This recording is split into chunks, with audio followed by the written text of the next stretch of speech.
नमस्कार बे पोट्यो. मोदी गुजरातचा मुख्यमंत्री असतानाचं भाषण आठवते आणि मार लंबाल्या सोडल्या होत्या का सांगते का देश का रुपया गिर गया तो प्रधानमंत्री की ठीक है पद भी गिर जाती है. जैसा रुपया गिरता है वैसा प्रधानमंत्री का पद भी गिर जाता है. आता बैरान मुका झाला का काका मोदी मला असं वाटते. कारण सर्वात जास्त ठीक आहे रुपयाची किंमत घसरली असन तर मोदीच्या काळात घसरलेली आहे. आणि किती रुपयावर गेली तर भारताचा अमेरिकेचा $1 मला घ्यायचा असन तर 90 रुपये मला मोजून द्या लागते भाऊ. एवढी रुपयाची घसरण कोणत्याच पंतप्रधानाच्या काळात झाली नाही जेवढी मोदीच्या काळात झाली. यानं काय परिणाम होईल ठीक आहे यानं काय परिणाम होईल तर याचे परिणाम अत्यंत वाईट आहे. पण मला याच्यावर एक शेर आठवला ठीक आहे मोदीचं हे सगळ्या सत्यानाश पाहून. आणि तो शेर लय सुंदर आहे. तुम्ही जर ऐकान कोई आया था गंगा का लाल बनकर, कोई आया था गंगा का लाल बनकर, रह गया अंबानी अदानी का दलाल बनकर. कोई आया था यहाँ गंगा का लाल बनकर, रह गया अंबानी अदानी का दलाल बनकर. कपड़े से ज़्यादा यहाँ बिक गए हैं कफन, कपड़े से ज़्यादा यहाँ बिक गए हैं कफन. फिर भी अंधभक्त कह रहे हैं सुरक्षित हाथों में है वतन. अबे इथं देश डुबाले आला आणि तू चोट्या म्हणून राहिला सुरक्षित हाथों में है वतन. असे अंधभक्त आहे. थोडीशी पट्टी काढा. यानं काय होईल तर आपल्याला 70% पेट्रोल डिझेल ठीक आहे ज्याच्यावर भारतातल्या सगळ्या मालवाहू गाड्या तुमच्या 2 व्हीलर 4 व्हीलर चालते ते सगळं 70% पेट्रोल डिझेल आपल्याला Kuwait Iraq Iran Saudi Arabia Libya Syria या देशाकडून बोलवा लागते ठीक आहे. आणि हे बोलवताना त्याला आपल्याला डॉलर मोजून द्या लागते. का मोजून द्या लागते डॉलर ठीक आहे. आता तुम्ही विचार करा जर आपल्याला काही खरेदी करायचं आहे तर आपल्याला त्याला पैसे मोजून द्या लागन आणि त्याचं जेवढ्या डॉलरचं होईल. आता समजा ठीक आहे 1 बॅरेल तेल ए भाऊ आता समजा ठीक आहे इकडं लक्ष द्या. आता 1 बॅरेल तेल जर ठीक आहे $70 होत असन किती डॉलरचं 70 ठीक आहे. तर आता तुम्ही लक्ष द्या 1 बॅरेल तेल $70 होत असन आणि 70 गुणेला ठीक आहे 70 गुणेला 90 70 गुणेला 90 ठीक आहे $70 होत असन.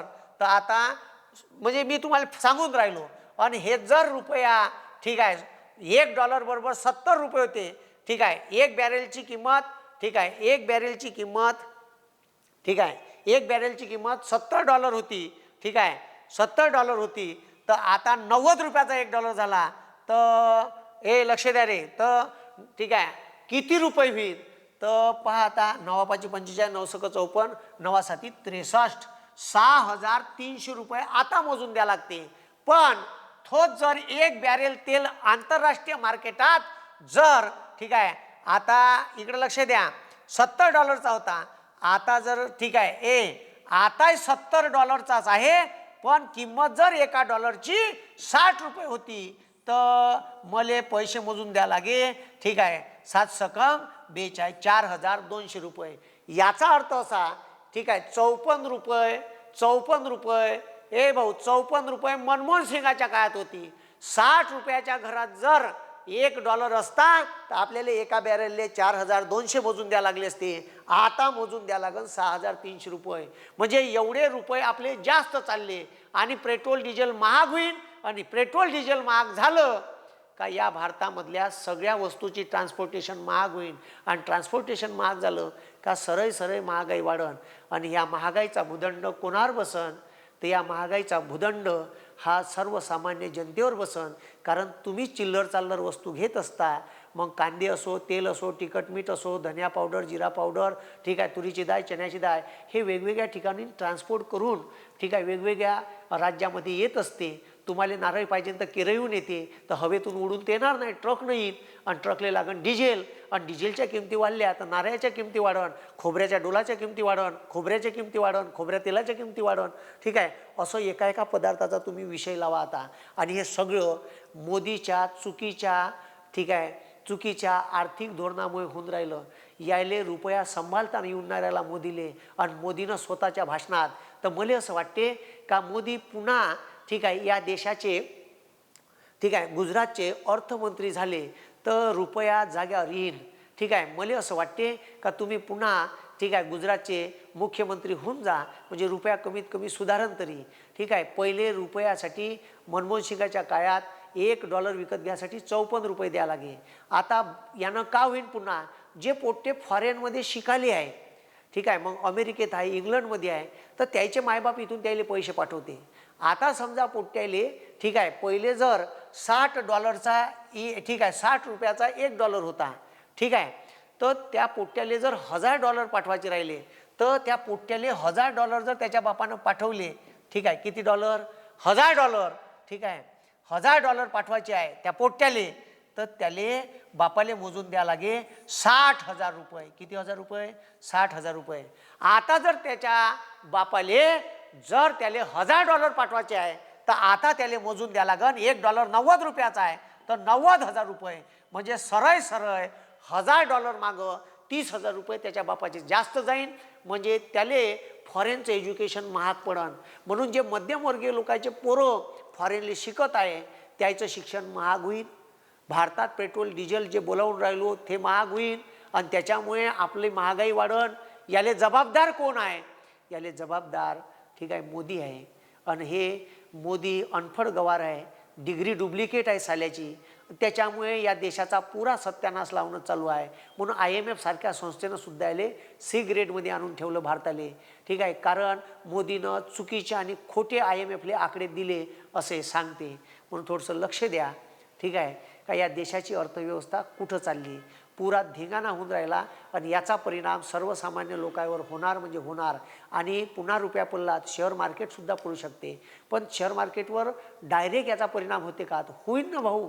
कारण सर्व कंपन्याला जो लागणारा कच्चा माल आहे, तो कच्चा माल बी ऑलरेडी महाग होईल. आणि महाग झाला का, वस्तू महाग झाली का त्याची मागणी कमी होते, आणि मागणी कमी झाली का कंपनीचं प्रॉफिट कमी होते, आणि कंपन्या गड्ड्यात जाते. हे त्याच्या मागचं साधं लॉजिक आहे. म्हणून थोडेसे जागी राहा, आणि थोडेसे शेअर विअर असन तर आता बरेचसे शेअर वाढले, प्रॉफिट असन तर बुक करून घ्या आणि मोकळे व्हा. पुन्हा शेअर मार्केट भविष्यात पडू शकते. ठीक आहे, कारण काही सांगता येत नाही. सध्या हलचल मोठी वेगळी चालू आहे. तर हे मोदीच्या काळात लंबाल्या गोष्टी मोदीनं फेकल्या. आता ठीक आहे, आज रुपया ठीक आहे, आज $1 घ्यासाठी 90 रुपये ठीक आहे, 90 रुपये ठीक आहे 21 पैसे मोजा लागते. एवढा रुपया घसरलेला आहे. एवढा याच्या अगोदर रुपया कधीच घसरलेला नव्हता. आणि मोदीनंच लंबाले भाषण याच्यावर दिलेले आहे. ते भाषण बी पाहून घ्या, या व्हिडिओत मी टाकतोच. त्याच्यानंतर पत्रकार म्हणते का BJPकडून मॅसेज आला का तुम्ही जो रुपयाची घसरण होत आहे त्याच्यावर कोणी डिबेट्स करू नका आणि याच्यावर काही बोलू नका. ठीक आहे, उमाशंकर सिंह वरिष्ठ पत्रकार ठीक आहे याचं हे स्टेटमेंट आहे. मैसेज आ गया, खबरदार जो किसी चैनल ने रुपये की गिरती कीमत पर डिस्कशन किया. असा आहे भाऊ. म्हणजे साले हो चोर तो चोर. ठीक आहे, म्हणजे उलटा चोर कोतवाल को डाटे. साला चोर चोरच आहे आणि वरून आम्हाला दामडपट बी करत आहे. बोलायचं बी नाही म्हणते. भारतीय राज्यघटनेनं कलम 19 मध्ये तुम्हाला अभिव्यक्ती स्वातंत्र्याचा, बोलण्याचा, भाषण देण्याचा, लिखाण करण्याचा, सरकारच्या विरोधात ठीक आहे आंदोलन करण्याचा, सरकारच्या विरोधात भाषण देण्याचा आणि बोलण्याचा अधिकार जो दिला आहे तो या देशाच्या संविधानाने दिला आहे. ठीक आहे, तुमच्यासारख्या BJPत येणाऱ्या सरकारनं, सत्तेत येणाऱ्या सरकारनं आम्हाला दिलेला नाही. तो आम्हाला आमच्या बापानं डॉक्टर बाबासाहेब आंबेडकरांनी या देशाच्या संविधानात दिला आहे. सालेव म्हणून अवकातीत राहा. एखाद्या दिवशी जेनजिगिन झालं तर पुरा तुम्हाला ठीक आहे वापस पाठवण. ठीक आहे, इथं फटकाले बी जागा भेटणार नाही एवढं लक्षात ठेवा. ऑफिसेस फॉफिसेस पुरे पोट्टे नेपाळसारखे धिंगाणा करण असं होऊ नये असं मला वाटते. म्हणून अवकातीत राहा. आणि तिकडं ठीक आहे मंदिरं पाडून राहिले तुम्ही, इकडं रुपया घसरून राहिला, पंतप्रधान फॉरेनची टूर मारून राहिला. ठीक आहे, अशानं देशाचं भलं होणार नाही. थोडंसं देशावर लक्ष द्या. देशाची अर्थव्यवस्था डगमगली आली आहे. बेरोजगारीचं प्रमाण वाढलं आहे, महागाई वाढली आहे, आरोग्याच्या सेवा निच्चांक व्यवस्थेत गेल्या आहे, लोकशाही निर्देशांकात भारताचा धिंगाणा झाला आहे. ठीक आहे, कारण लोकशाही ठीक आहे निर्देशांकात आपला अतापताच नाही. आणि वृत्तपत्र स्वातंत्र्यामध्ये सुद्धा बोलण्याचं स्वातंत्र्य लोकायले राहिलेलं नाही. म्हणून या देशाची पत वाढवायची असन तर थोडंसं मोदीजी नसन होत तर तुम्ही राजीनामा देऊन द्या असं मी म्हणीन. आणि एखाद्या अर्थतज्ञ माणसाले पंतप्रधान पदावर बसवा. धन्यवाद. जय हिंद, जय महाराष्ट्र.